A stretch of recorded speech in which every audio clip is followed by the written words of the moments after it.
So let's launch our corridor, either corridor 13, 14, 15, 16, 17, 18, 20, 21, 22. So everything I'm going to be showing you, it also applies to this particular, applies to all corridor in general. Everything I'm going to be showing you, it applies in all corridor all corridor applications. Do you understand? So no matter the years, no matter maybe it's maybe 13 or probably 2022, no matter the year. Yes, so another thing I need to make you understand is for every application you're going to be using, aside from it being CorelDRAW, Photoshop, or the like, what you need to know for every software GSM is just 20%. 20% of the software, that's what amount to 80% or even 100% of the total thing that you need to do in any application. All you just have to do is 20%. Once you can achieve or know 20% of that particular software, you're good to go. Yeah, so this is the interface of how Corridor 17 used. So what I'm going to be using for this tutorial is going to be Corridor X17, which is 64 bits. So depending on the one you're going to be using, if you look at here, to tell you that this is, you're using X8 or X3, or depending, you get. So once you look at this top corner, you have your X7. I have my X7. So depending on what is being, or depending on the year you are using, the corridor you are using, depending on the corridor you are using. So this is how the interface of corridor looks like. So this is how the interface of our corridor looks like. So first of all, when you open corridor, so once you have this interface, so what you need to do is to create a workspace. So what is a workspace? A workspace is the environment where everything that you are doing, or anything that you are doing, that's where you are going to be working on. You understand?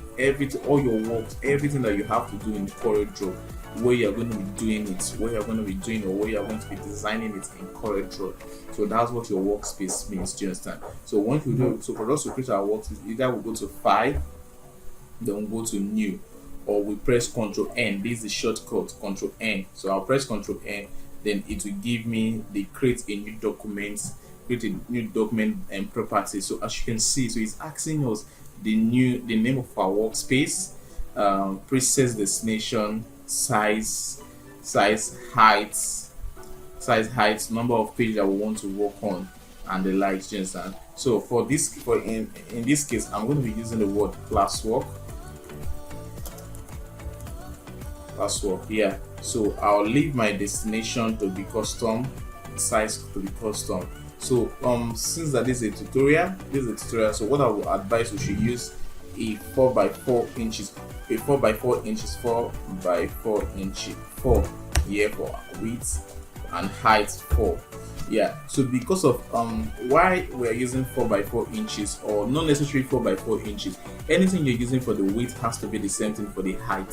So that's the idea. So the idea is, if you because of Instagram, when you look like social media net and social media this platform like Instagram, you get Instagram, once you exceed once your height and your width are not the same, you have issues with Instagram cutting out your image. Do you understand? But most times from experience, when you use the same number you're using for the height and the same number you're using for the width, do you understand, it's fitting into Instagram directly. And the benefit of Instagram, using Instagram as a case study, is because from Instagram you can post to multiple social media platform, just one post at a click. Do you understand?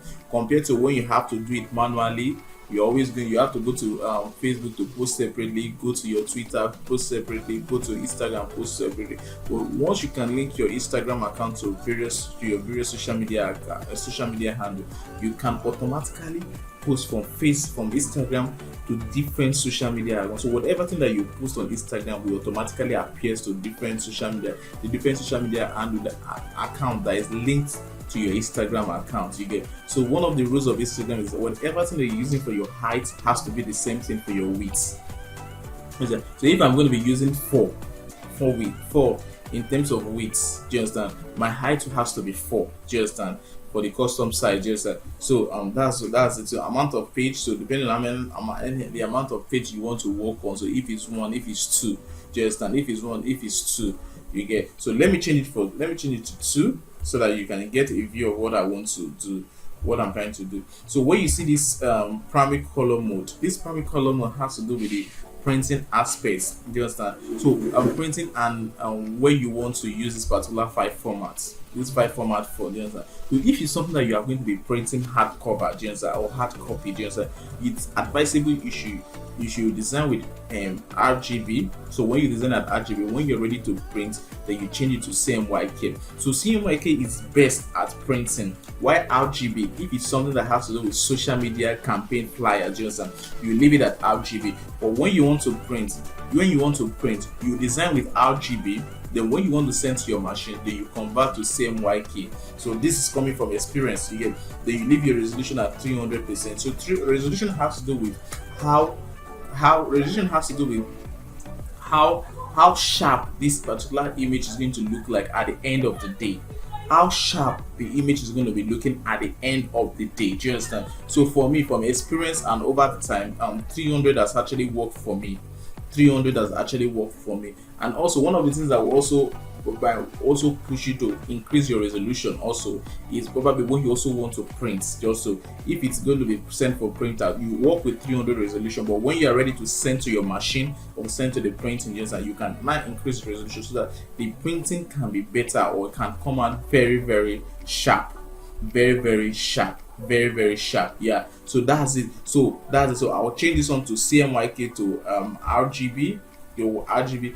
Then this is a custom size. This is where you have a different kind of papers. Do you understand? So depending on what your client wants you to design, when your client say, okay, I want this design to be on A4, I want this side to be on A5, I want it to be on A2, I want it to be on A1. So these are the different paper size.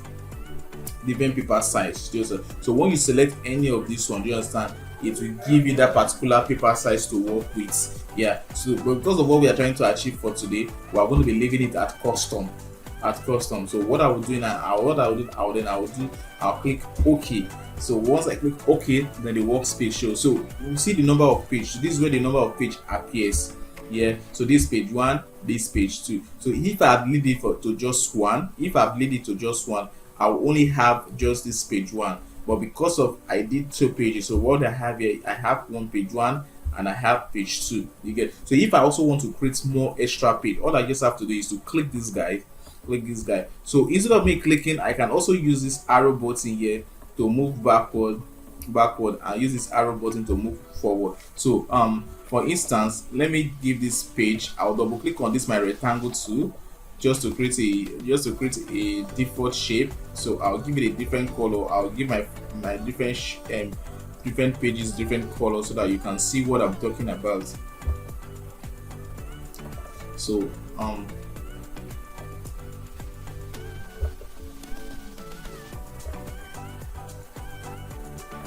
so this is what I'm talking about. So you can use this arrow to navigate back, front, back and front. So I have same color for this, so I can easily come to my text tool, to my pick tool. This is my pick tool, then select the color, then I'll come here to change to a different color. So this is it. So I can come here, or I'll use this arrow button to move back and front. And for me to create a new page, I'll click this guy.